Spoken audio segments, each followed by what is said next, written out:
Disclaimer: this story is completely original and not AI generated. We only use AI for narration and representational images. So sit back, dim the lights, and enjoy the story.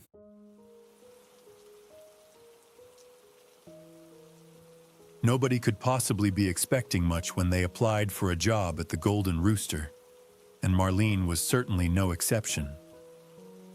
That said, she wasn't in a position to be too choosy. Her failed stint at college had left her with mounting bills and a sense of existential dread that shadowed every job interview, every attempt at getting her life back on track. A fried chicken joint in a rundown strip mall on the edge of a third-rate city didn't exactly scream future career, but she was desperate, and desperate people often find themselves in strange places. She walked in that afternoon, expecting a basic interview. What she got was a manager who looked like he hadn't slept in a week. Pete, his name tag said, though the ink had mostly smudged off. Wiry, with bags under his eyes and smelling of cheap cologne, Pete seemed uninterested in anything beyond filling shifts. "Can you start tomorrow?" he asked, not even glancing at her resume. Sure. Marlene said, thrown by his lack of questions. "Good.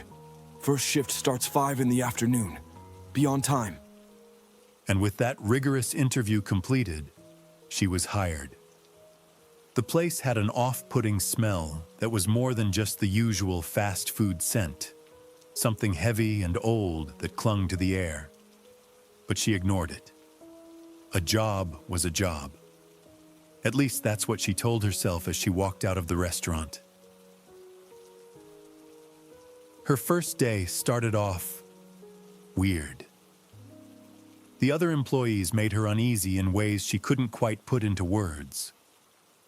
The first to introduce himself was Jerry, the cook, who greeted her with a nod before going right back to dumping frozen chicken into the fryer. He was easily 100 pounds overweight, with a scraggly beard and cheap sunglasses that he never seemed to take off. His voice was a low mumble, barely above a growl, and his laugh, when he did laugh, sounded more like an asthmatic cat trying to cough up a hairball. "Don't mind the smell," Jerry said. "You get used to it." Marlene took a cautious sniff. It wasn't just the greasy, fried food odor. There was something else, like an old wet blanket that had gone moldy with neglect. She grimaced.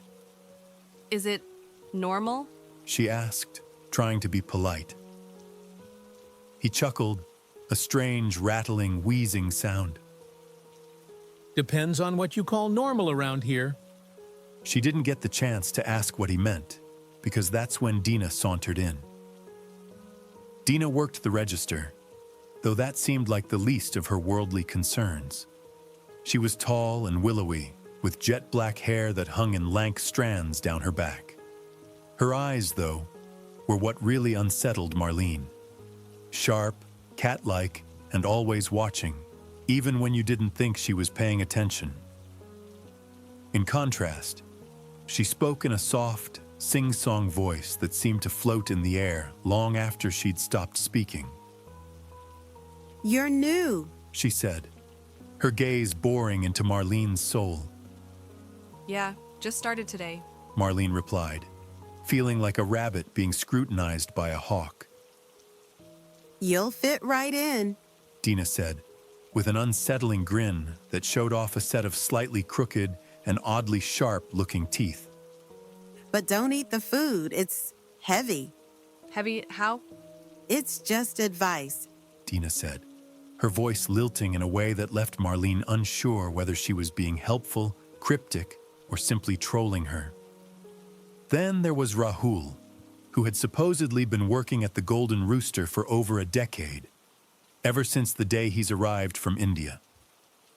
He was a short man made shorter by a permanently hunched back, his skin wrinkled and sun-weathered, as if he'd been left outside for far too long. His eyes were milky, and Marlene was never entirely sure if he could actually see or if he just felt his way around the kitchen by memory. He didn't say much, just grunted and mumbled to himself, always moving at a pace that made Marlene nervous, like he knew something was coming, and he had to stay ahead of it.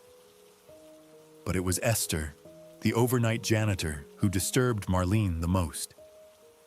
Esther never spoke a word to anyone. She'd just shuffle in after closing, her eyes wide and glassy as though she were walking in her sleep.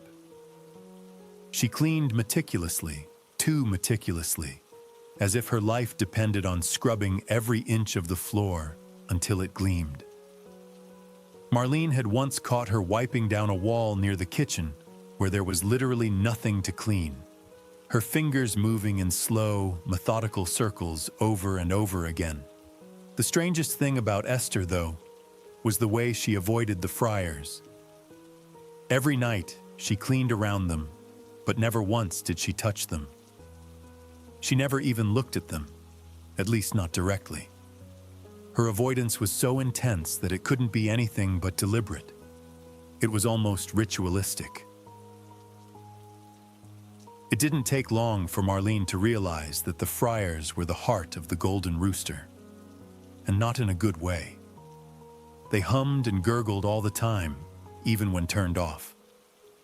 The sound was constant, low and throbbing and bubbling, and it wormed its way into Marlene's head, making her feel like something was breathing beneath the oil's surface.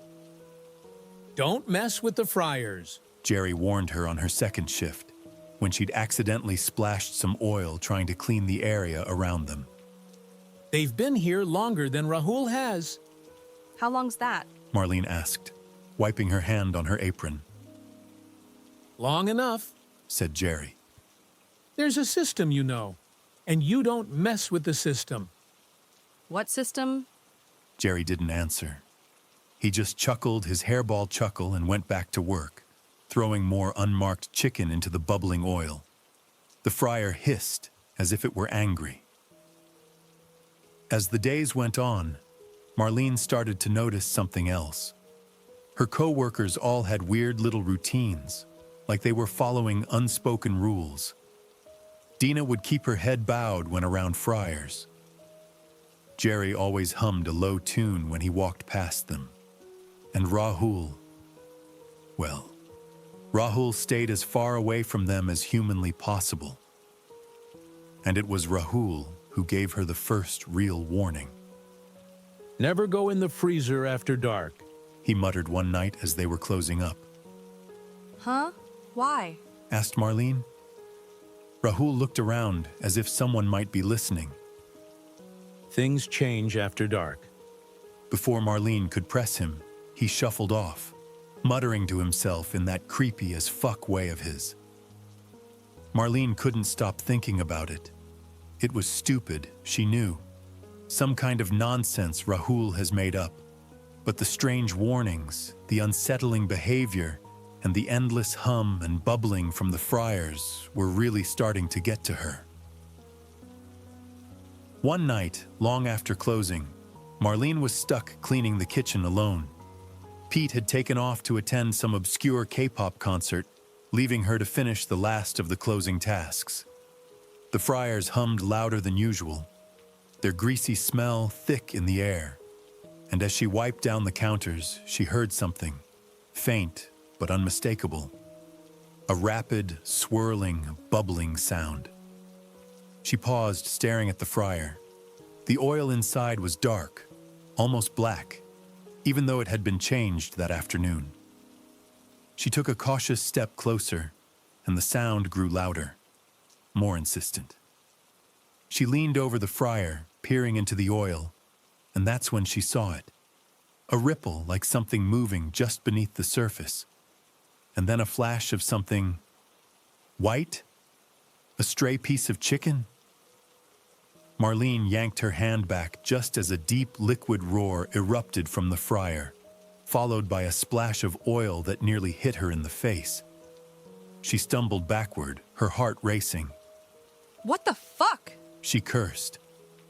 The fryer burbled, the oil settling once more, but the strange sound remained, an insistent, rhythmic, swirling sound that seemed to emanate from deep within the machine, adding to its usual disquieting hum. She definitely wasn't imagining it. It was as if something was alive in there. Whatever was going on, she was sick of being left in the dark about it. Perhaps this was some kind of messed up hazing ritual designed to mess with her head. Or maybe everyone she worked with was just insane. But she was going to get to the bottom of it. Heading to the very back of the kitchen, she yanked open the freezer door, ignoring the warning Rahul had given her. Inside, the air was frigid, the walls coated with a thin layer of frost. Marlene took a step forward, her foot slipping slightly on the frozen floor, her breath fogging in front of her face.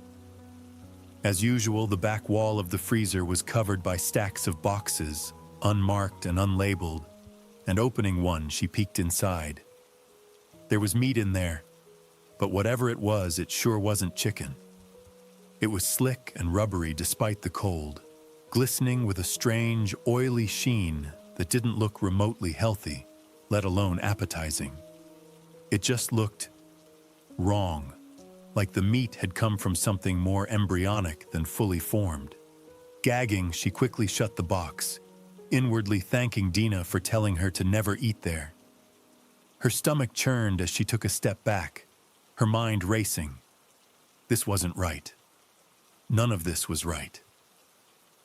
And then she saw it, the faint outline of a door.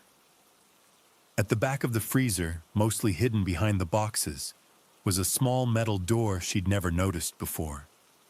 It was old, its edges rusted, with a small latch that kept it secured, and shoving aside boxes with her hip, she unlocked and pulled it open. The door led immediately to a narrow metal staircase, twisting downward. The air that wafted up from the stairwell was thick with the smell of grease and that horrible moldy stench she'd almost gone nose-blind to, and the walls were slick with oily condensation, dripping slowly as if the guts of the building were sweating. Marlene hesitated, her heart pounding in her chest. She knew she should turn back, but she wanted to know what was going on. She had to know what was down there. Quietly as she could, she descended the stairs, each step creaking beneath her weight despite her best efforts. And the further down she went, the thicker and more cloying the smell became. As she reached the bottom, the staircase opened into a cavernous room, Marlene's breath catching in her throat as her eyes scanned it. The chamber was large, far larger than the restaurant above, with walls lined with heavy steel tanks filled with dark, bubbling liquid, each one connected to the fryers above through thick, greasy pipes. In the center of the chamber was a pit filled with even more of the black oil that churned and bubbled. The smell was overwhelming. Grease, rot, and something far worse. Floating in the pit were things, twisted, deformed creatures that might have once been chickens, but were now something else entirely. Too many wings, too many heads, limbs that bent at unnatural angles. They writhed and pulsed, their dark, grotesque bodies bobbing in the thick, oily liquid, twitching and slick and featherless. Nope. Said Marlene, turning and running for the stairs. Whatever the fuck this was, she had the getaway. Whatever they'd been feeding their customers might taste like chicken, but God only knew what kind of horror show Pete has been operating under his feet. Who the hell knew about this? Jerry? Dina? Rahul? It didn't matter. She was headed straight for the police. Let them figure out who decided to turn the Golden Rooster into the 911 of health code violations. Taking the stairs 3 at a time, she bounded upwards, reaching the door to the freezer just in time to see it slam shut, the click of the latch securing it. I'm sorry, Mar. Came a woman's voice from the other side. You shouldn't have gone down there.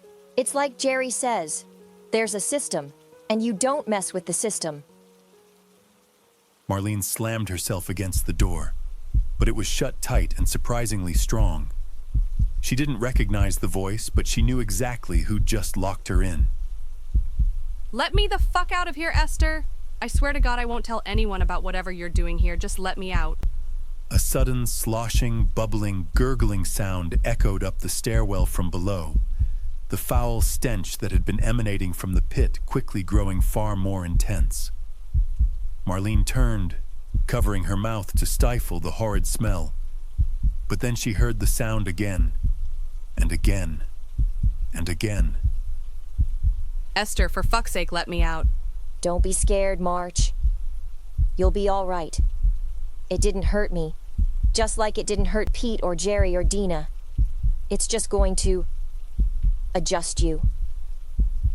The sound kept repeating, getting louder and louder, the smell so overwhelming Marlene couldn't keep from retching up bile.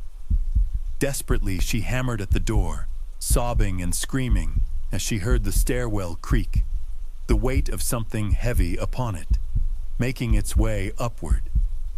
Please, I'll be good. I won't tell. Please, Esther. Oh God, please, I swear I won't tell anybody. I know you won't, sweetheart. Replied Esther. I know you won't. The next morning, the Golden Rooster opened as usual. The customers filed in, none of them really noticing the faint hum that reverberated through the building, or the slight moldy smell that hung in the air. The place was spotless. The staff seemed happy, and the chicken was always juicy and tender.